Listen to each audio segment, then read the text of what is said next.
경배하게 박수 올리겠습니다.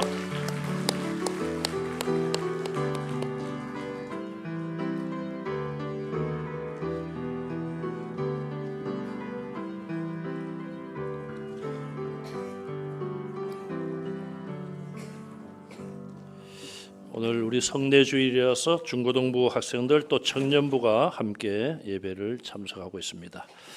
우리 중고등부 학생들 2층에 많이 계시는데 덥지 않습니까? 예, 더우면은 뒤에 에어컨을 좀 켜달라고 그러시기 바랍니다. 예, 이렇게 함께 예배드리게 되어서 환영하고 감사합니다.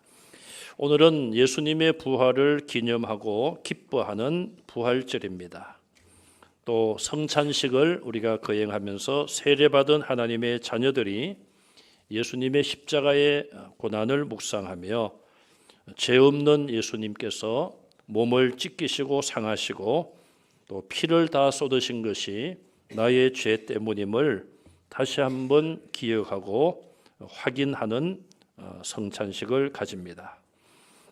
미국 뉴욕의 리디머 교회를 개척하여 대형 교회로 성장을 시켰고 10여 년간 48개 도시에 250개의 교회를 개척한 팀 켈러 목사님, 그분은 미국뿐 아니라 전 세계 목사님들로부터 큰 영향력을 끼쳤고 또 존경을 받는 분입니다.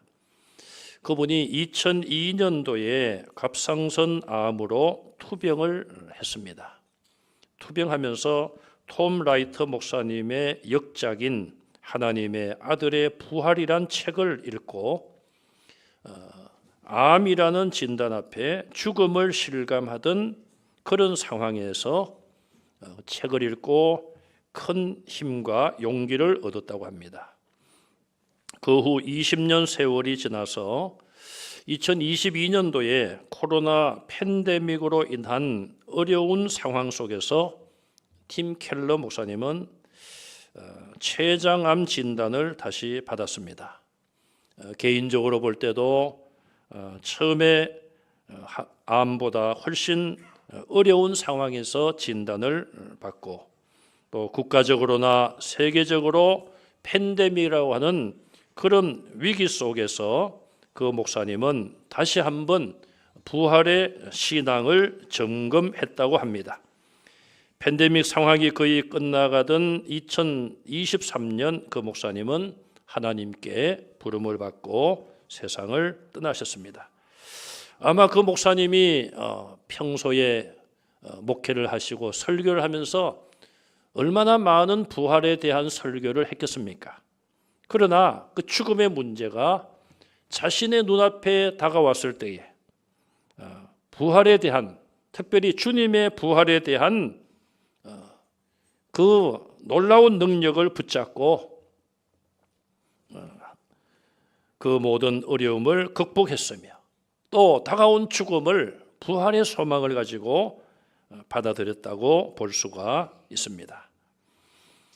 인간의 죽음은 누구에게나 공평하게 때가 되면은 찾아옵니다. 국제적인 문제, 국가적인 문제, 사회 문제, 개인의 문제도 마찬가지입니다. 가난이나 빈곤, 실업 문제, 종교 문제로 인한 민족 안에서의 분쟁, 인종차별 문제, 또 그 외에도 질병과 경제적인 어려움, 여러 가지 개인적으로나 또 국가적인 또 세계적인 난제들이 인류에게는 주어져 있습니다. 20세기에 들어와서 인류는 40년도 안 되는 기간에 2번의 세계 대전, 전쟁을 경험했습니다.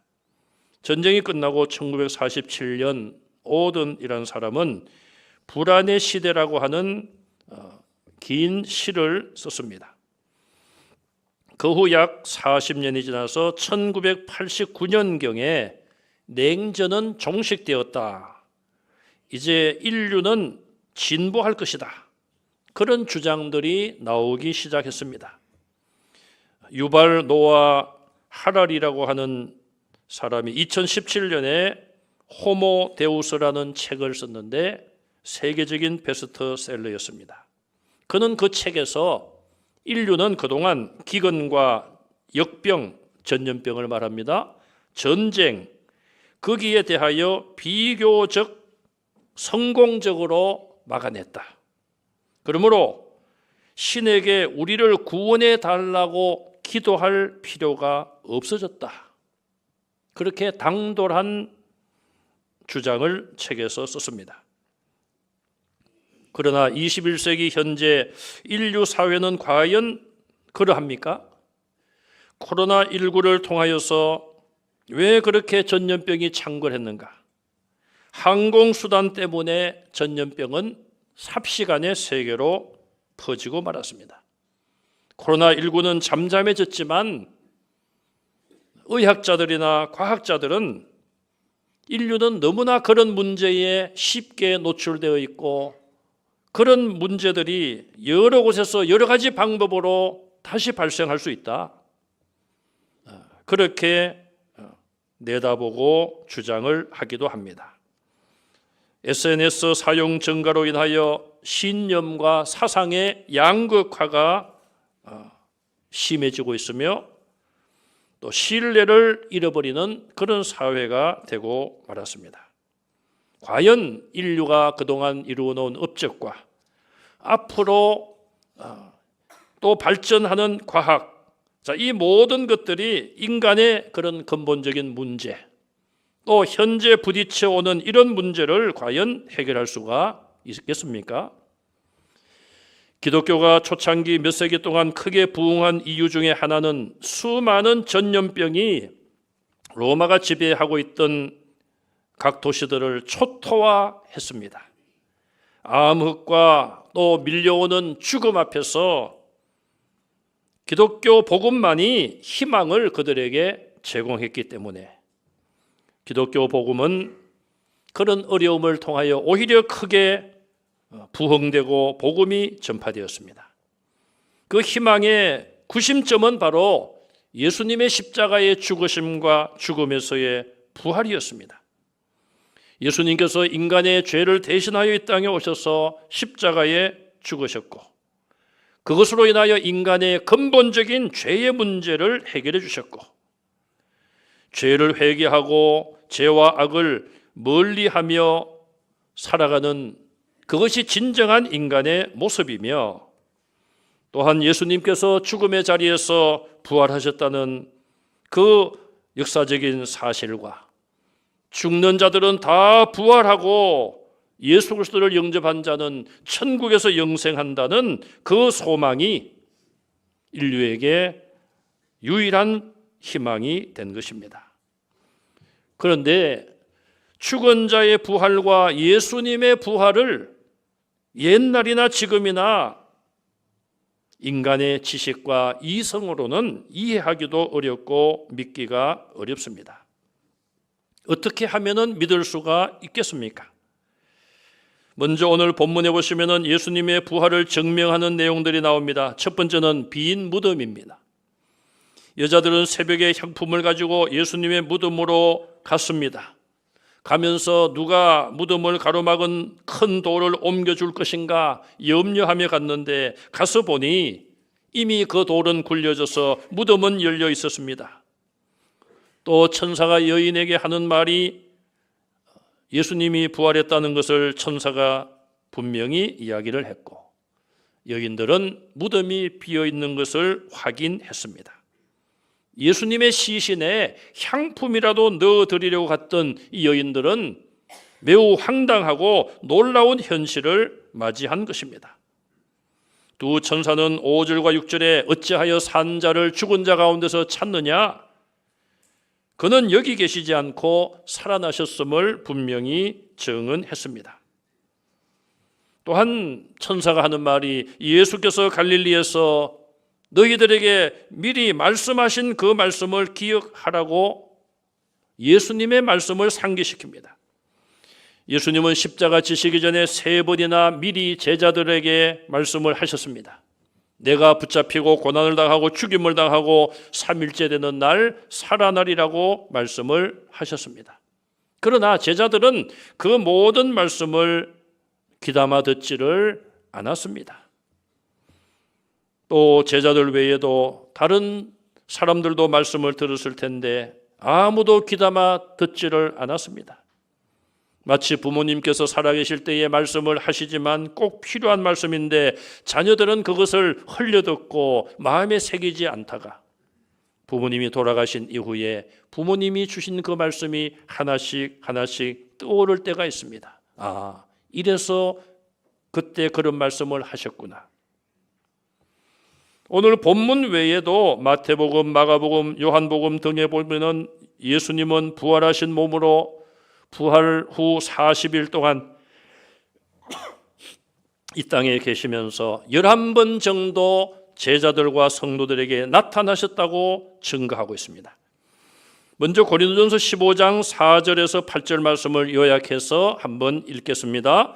장사 지낸 바 되셨다가 성경대로 사흘 만에 다시 살아나사 게바에게 후에 12 제자에게와 500여 형제에게 일시에 보이셨나니 그 중에 지금까지 대다수는 살아있고 야고보에게 그 후에 모든 사도에게와 맨 나중에 내게도 보이셨느니라. 아멘. 성경대로 사흘 만에 살아나시고 게바, 베드로죠. 베드로에게 보이시고 12 제자에게 또 오늘 본문에 보시면 무덤을 찾아온 여인들에게 나타나셨고 500여 형제에게 일시에 보이셨다. 그 중에 지금까지 대다수는 살아있다. 야고보에게도 보이셨고 나중에는 나에게도 보이셨다. 바울을 말하죠. 바울 나에게도 보여주셨다 그랬습니다. 예수님의 제자들이 주님 성천하시고 오순절에 성령을 받고 나가서 예수님의 부활을 담대하게 외쳤습니다. 만약에 예수님의 부활이 거짓된 말이고 지어낸 말이라면 많은 사람들이 그것에 대해서 반박을 했을 것입니다. 그러나 사도들 모두가 다 부활을 증거했을 뿐 아니라 이 여인들도 부활을 증거했을 것이고 500여 명의 많은 부활의 증인들이 그래 나도 부활의 주님을 보았다. 나도 부활하신 예수님을 보았다. 그렇게 그들이 있는 자리에서 증거했기에 예수님의 부활은 분명한 역사적인 사실임을 알 수가 있습니다. 그러나 마귀는 처음부터 예수님의 부활을 감추려고 했고 부활을 증거하는 그런 전도자들의 입을 막으려고 했습니다. 왜 그랬습니까? 예수님을 십자가에 못 박아 죽일 때까지만 해도 마귀는 자기들이 승리한 줄로 착각을 했습니다. 그러나 예수님께서 무덤에 들어가신 이후에 3일째 되는 날 부활하심으로 마귀는 결국 패배를 인정할 수밖에 없게 된 것이죠. 그래서 사람들의 마음에 거짓 영을 보내고 거짓말을 만들어 주님의 부활을 막게 한 것입니다. 어떤 거짓말들이 부활을 막았습니까? 부활의 증거를 막았습니까? 첫 번째는 기절설입니다. 그 예수가 십자가에서 죽은 것이 아니라 잠시 몇 시간 기절을 했다. 그러나 이것 역시 거짓됨을 우리는 성경을 통하여 분명히 알 수 있습니다. 마가복음 15장 44절에서 46절 말씀을 같이 읽습니다. 빌라도는 백부장을 불러 죽은 지가 오래냐 묻고 요셉에게 시체를 내주는지라. 요셉이 세마포를 사서 예수를 데려다가 그것으로 싸서 바위 속에 판 무덤에 넣어두고 돌을 굴려 무덤 문에 놓으매. 아리마대 요셉이 빌라도를 찾아가서 예수의 시신을 달라 내가 장사를 지내겠다 요청을 하죠. 빌라도가 명령을 합니다. 백부장을 불러 죽은 지가 오래되었느냐 확인을 하죠. 확인한 이후에 요셉에게 시체를 주었습니다. 요셉은 그 시체를 받아 자기의 새 무덤에 장사를 지냈습니다. 그뿐 아니라 십자가에 달려 계실 때도 로마 군병은 옆구리를 창으로 찔러 죽음을 확인했고 이런 모든 과정을 보면은 기절설은 분명히 거짓된 주장이에요. 또 어떤 주장이 있습니까? 그 여인들이 무덤을 잘못 찾아갔다. 번지수가 틀리는 무덤을 갔다. 이 여인들은 다른 성경에 보면은 막달라 마리아, 야고보의 어머니 마리아, 살로메 세 명의 여인으로 나와 있습니다. 자, 그러면 그들이 잘못된 무덤을 찾아간 것이 사실인지를 보겠습니다. 마태복음 27장 61절 말씀을 같이 읽겠습니다. 거기 막달라 마리아와 다른 마리아가 무덤을 향하여 앉았더라. 예수님 장례 지내는 그 무덤까지 가서 그 무덤을 향하여 이 여인들이 앉았어요. 또 한 군데 더 보겠습니다. 누가복음 23장 55절을 읽겠습니다. 갈릴리에서 예수와 함께 온 여자들이 뒤를 따라 그의 시체를 어떻게 두었는지를 보고, 예수님을 갈릴리에서부터 따라온 여인들이 십자가에서 죽으신 주님이 무덤에 장사 지내는 것, 그 모든 것을 다 지켜봤다는 것입니다. 거기가 공동묘지도 아니고 분명히 아리마대 요셉이 준비한 새 무덤이고, 예수님을 그 무덤에 장사 지낸 것을 본 여인들이 그 무덤을 찾아온 것입니다. 그래서 다른 무덤을 찾아갔다, 이것도 허황된 주장이에요. 세 번째, 시체에 도난설이 있습니다. 예수의 시체를 사람들이 훔쳐갔다는 주장입니다. 누가 훔쳐갔습니까? 그냥 도둑들이 훔쳐갔다. 도둑들이 왜 시신을 훔쳐갑니까? 또 제자들이 훔쳐갔다. 그럼 제자들이 시체를 훔쳐가서 숨겨놓고는 그들이 나중에 약 50일이 지난 이후에 예수가 부활했다, 이렇게 그들이 나가서 전하는 것이 정상적인 일일까요? 아무런 의미도 없고 그렇게 할 이유도 전혀 없는 것입니다. 시체의 도난설이 잘못된 것임을 마태복음 27장 66절에서 보게 됩니다. 읽겠습니다. 그들이 경비병과 함께 가서 돌을 임봉하고 무덤을 굳게 지키니라. 예수님을 그냥 무덤에 넣고 돌로 막은 것으로 끝난 것이 아니라 인으로 봉했습니다. 여러분들이 중요한 서류나 또 추천서를 쓸 때에 그 안에 서류를 넣고 풀로 봉하고 도장을 풀칠한 부분에 도장을 찍습니다. 그것을 열게 되면은 표시가 나는 것이죠. 본래 임봉은 그런 의미인데 무덤은 어떻게 임봉을 했는가? 성경학자들에 따르면은 돌을 끈으로 묶어가지고 그 끈 처음과 중간과 마지막에 흙으로 봉했다는 것입니다. 어쨌든 어떻게 했든 간에 그 무덤은 아무나 열지 못하도록 큰 돌로 막혀 있었고 또 봉인되어 있었으며, 무엇보다도 16명의 경비병들이 4명씩 아마 사조를 짜서 6시간씩 그렇게 교대로 무덤을 지켰음을 알 수가 있습니다. 자, 그런데 이 무덤을 그렇게 지켰는데 어떻게 누가 도둑질을 해갈 수가 있겠습니까?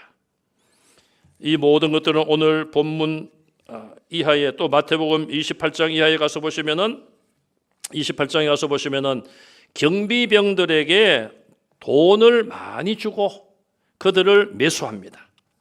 그래서 돈을 주고 너희가 졸고 있을 때에 예수의 제자들이 와서 훔쳐갔다고 말하라. 로마 군사들은 돈을 많이 받고 거짓말로 퍼뜨리기 시작하여서 그 말이, 성경이 기록되던 그 당시까지도 그 말이 돌고 있었음을 말하고 있습니다. 사탄과 마귀의 권세는 수단 방법을 가리지 않고 돈을 주고 거짓 증인들을 내세워 예수님의 부활을 덮으려고 한 것입니다. 그 일을 시킨 자들은 다 유대교 지도자들이었습니다. 이들은 빌라도에 간 것이 아니라 빌라도에게 가면은 문제가 터지니까 이 경비병들이 유대교 지도자들에 가서 무덤이 빈 것을 알렸고 결국 돈으로 매수당하여 결국 거짓 증언을 하게 된 것입니다. 우리는 오늘 다시 한번 예수님의 부활을 확신하고 소망을 잃지 말고 절망 속에 살아가는 자들에게 우리는 위로와 소망이 되는 성도들이 될 수 있기를 간절히 바랍니다. 마지막으로 베드로전서 1장 3절과 21절 말씀을 읽겠습니다. 하나님을 찬송하리로다. 예수 그리스도를 죽은 자 가운데서 부활하게 하심으로 산 소망이 있게 하시며 너희는 그를 죽은 자 가운데서 살리시고 영광을 주신 하나님을 그리스도로 말미암아 믿는 자니 너희 믿음과 소망이 하나님께 있게 하셨느니라. 아멘. 예수님이 부활하신 것은 우리에게 산 소망을 주시고 저와 여러분들의 믿음과 소망이 오직 하나님께 있게 하시려고 예수님을 부활시켜 주셨습니다. 이 부활의 기쁜 소식을 아직도 알지 못하는 자들, 믿지 못하는 자들에게 힘써 전하는 부활의 증인들이 다 되시기를 주님의 이름으로 축원합니다. 아멘. 기도하겠습니다. 하나님 감사합니다. 부활의 기쁨과 부활의 소망을 주심을 감사합니다. 이제는 부활의 증인으로서 예수님의 부활을 증거하는 하나님의 자녀들 되게 하여 주시옵소서. 예수님 이름으로 간절히 기도하옵나이다. 아멘.